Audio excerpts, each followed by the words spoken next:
Many Jamaicans are questioning if they'll be able to fulfill their dreams of returning to Jamaica as retirees in the near or distant future.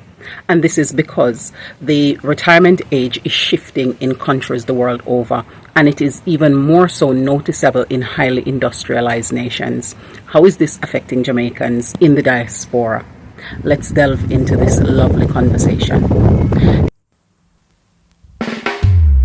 The Jam Fam family.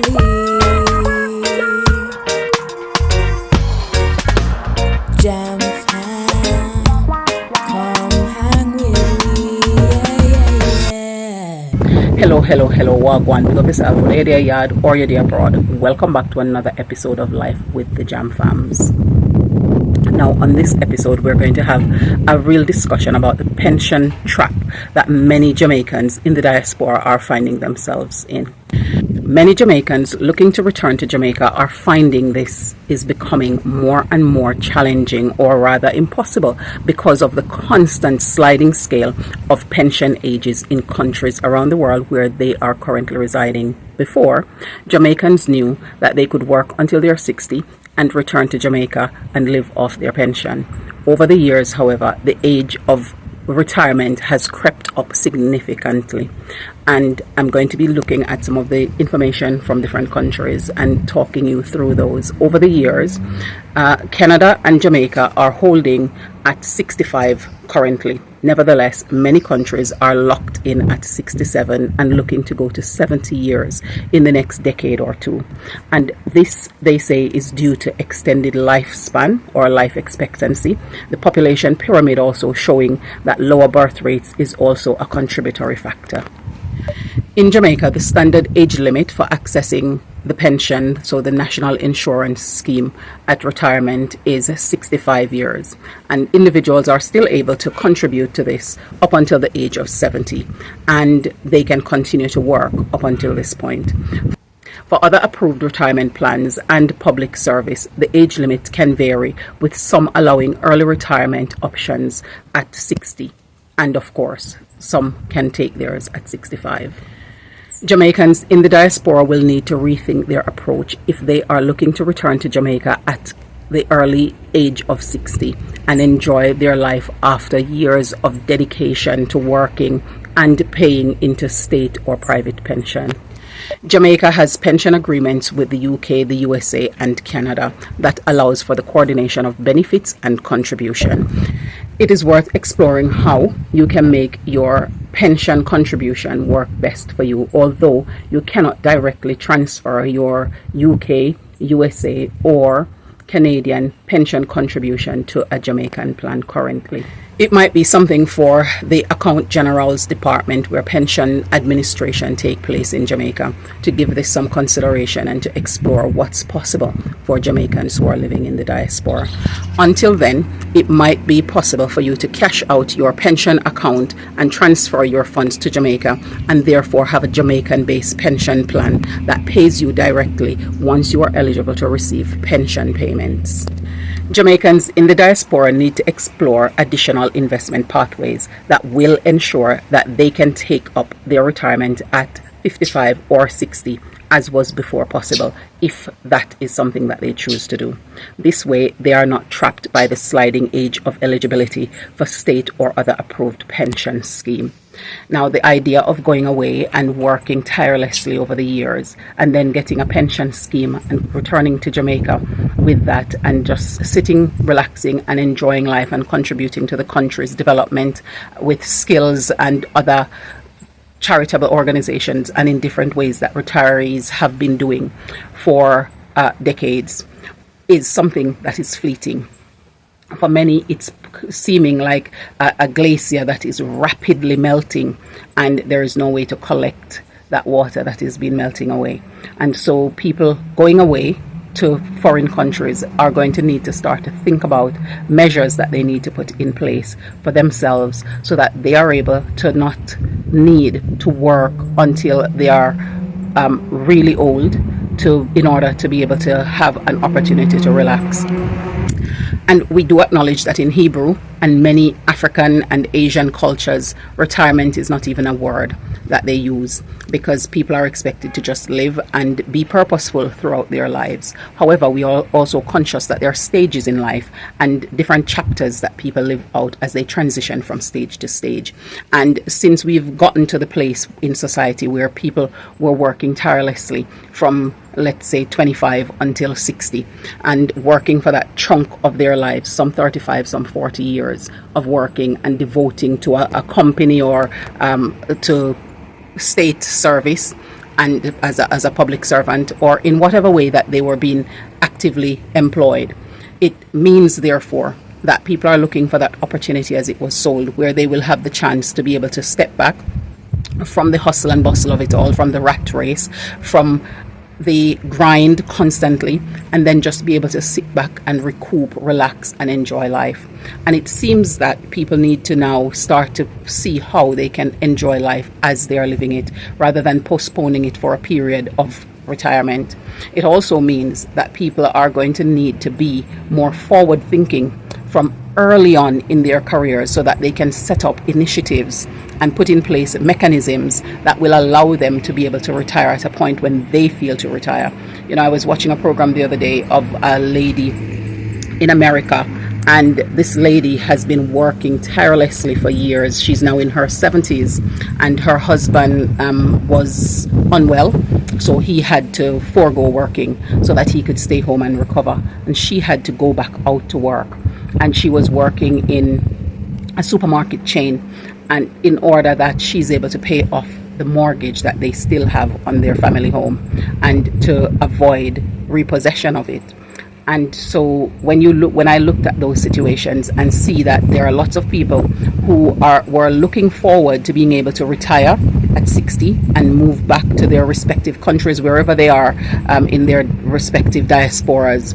And so you look at it and you think, well, people now have to think about how they're going to adjust their living, their planning, their strategizing, in order to deal with that prolonging of working period. Because when there is no young people, as much young people to supply the needs for pension, then pension age people will need to continue to work, especially the fact that now the duration of time when people are going to be in retirement is extending because of life expectancy. When I started my teaching career a couple decades ago, I remember reading an article, and it was highlighting the fact that teachers are retiring at 60 at the time, and they were then dying by the time they were 65. So that means majority of people who are retiring at 60 from education, for example, were living 5 years, 10 years at max. Now people are living significantly longer past 60, and as such it means that there's going to be a lot more money needed. So it's either that the contributions are going to increase, or the duration of work is going to increase, and it has turned out that both things are needing to increase. So more and more people are needing to work for longer, even though they're exhausted and they're tired. And of course, at those ages, when they're in colder countries, for example, they're experiencing a lot more, because the body is breaking down as it is being overworked. And so the mechanisms of the body's function is also being challenged, at the same time that the level of demand on it when it was 40 is still being expected when it is 65 and 70. So it's really a key issue that people need to consider. So what are your views on the matter, whether you're in the diaspora or you're in Jamaica? We would like to hear from you. And what are some of the challenges that you see with regards to this, both in the diaspora as well as in Jamaica? And how are we going to be able to address these challenges as they crop up? It would be good to have that conversation in the comment section. So do you believe that children should get pocket money allowance, or they should have access to money to spend as they want it? And if so, what regulation do you think they need to get? First of all, every parent has their own opinions and their own trust that they have in their children. Other than trust, it also has to do with the age. For example, personally, if I was doing that, if I had children, I wouldn't do those things until they're a teenager. because then they would have learnt the responsibility and how to manage money by then, for me to be able to trust the fact that they're going to use it properly. But there are different websites and companies that you can go with that parents are in charge of and can specifically regulate the amount of money that the children's use. Okay. So do you have any example? You don't have to say the names, but you could say how it works. There's a company that specifically is for children who want to have bank account or like cards to use for online shopping or in-person shopping, that are specifically in charge by parents. So they both have the app. The child has the children version. The parent has the parent version of the app. The parent then puts on there, like, for example, chores or different like tasks. You have to get done, and when that's completed, then that specific amount of money is put on there, and then and then you can restrict which shops they can and can't use it in, and those things. Or you could just add on the money, and then you just see, so you can regulate their spending. Okay. So do you think you are one of those children who's at that stage? You deserve it, yes.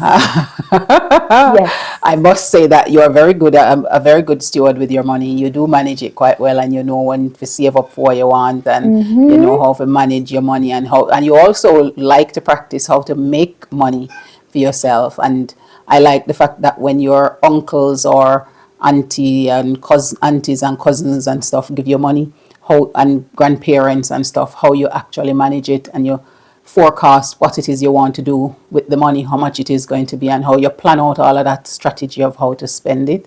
I think that's really good. And I do also appreciate when I see you putting stuff in your Temu or any of your online platform cart, how you actually look at making sure that you're getting the most economical option, the best value And for I your have money many coupons. as well, and you tend to use those as much as you can as you're purchasing. So that's quite good demonstration of financial management. So do I believe that you could have a card to be able to shop online? Yes, you do. I do believe that, and I do think that you're at the stage where you deserve that freedom. Yes. So I will make that happen. Before Kwanzaa, please. Thank you. So I can order my gifts to arrive. Okay then. For my birthday. You sure them are gonna arrive before Kwanzaa? Oh, you mean for the birthday ones, not for Kwanzaa? Them better arrive. For order now for Kwanzaa. One of the Kwanzaa give them no one fry you is to give me the card, the money, the moolah. I understand. To go and order. Then by the time it comes, it'll probably come probably near to the end of Kwanzaa, probably. Okay. Yeah. And then that can also be part of my birthday gift. Okay, so that because after all, the amount of stuff them where you tick off your list from summer when we went, and the amount of things that are still on there, miss. So now the next thing on there is to get that card, eh? Okay. I wonder, Jam from Tribe, do you think that she's able to manage a card like that online by herself? Tell us what you think. I'm hearing yes. We'll see how that goes. All right, then I'm going to get working on it for you so it can happen in time. Okay. You excited about it? That I'll have a card by the end of today. We'll see about it. Okay. You know, I'm here sitting down after having one of those busy, hectic days, and yet at the end of it, you feel almost as though you've not accomplished much, because when you think about all the things that you've run around doing and the things you planned on getting done, you've been so busy doing everything that you haven't even finished some of the things that you had intended to do. And I'm sitting thinking about it and looking at the time of year we're at. And it's unbelievable that it's only the other day we were celebrating Kwanzaa for us. And when we look at it, we rolled into the new year and we are already at December. And it just blows the mind how time flies. And if you are not mindful the time just run well if you accomplish so many things that you need to, because even when you plan out the day, which I'm a stickler for planning out my days. And I planned my day out today and I've done a lot of stuff. I've managed to accomplish a lot of the things. It was only one thing, two things on my agenda that I wasn't able to do. And it's because something else crop up. And I'm sitting here just reflecting on my day and looking at the time of year I'm in, because I'm looking at how I'm going to make sure that I wrap everything up by the end of the week. And address everything. And it's just, we're already through a whole year and back at December when we just start the year the other day. And it brings me to realize, acknowledging that sometimes time just gets away with people and they don't even realize. Before you know it, you're doing, planning out to do one thing and you say, oh, I'm going to do this other thing. And before you know it, time run away with you. And so many people have visions, ambitions, dreams, aspirations, and then plans that them are going to do it, then procrastinate, then put it off, then prioritize other things. And before you know it, the time just gone.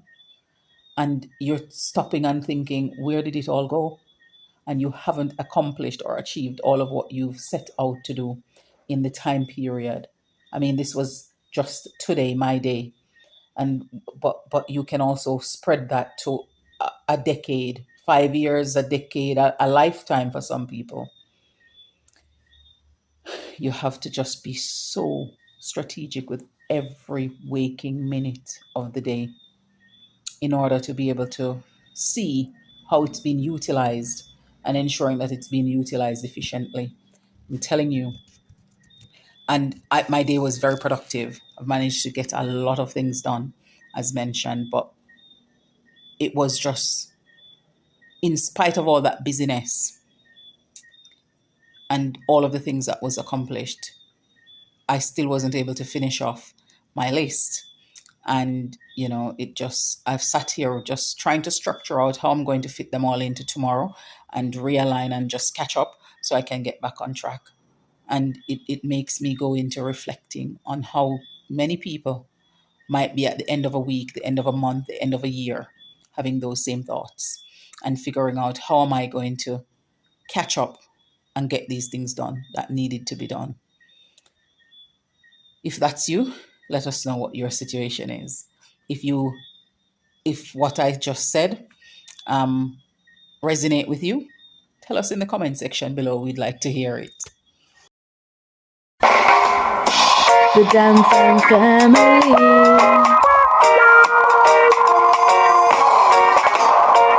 Where I living the good life. We're royal, cruising through the West Indies, having fun, enjoying the good life.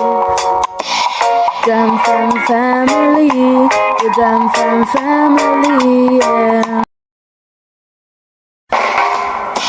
The Jam Fam family.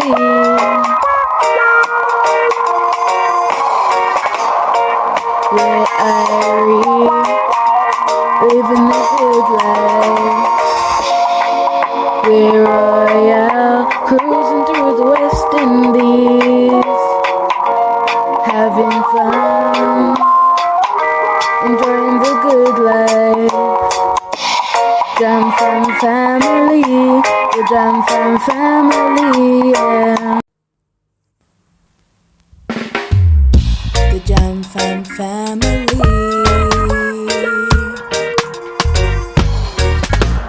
Jam Fam, come hang with me, yeah.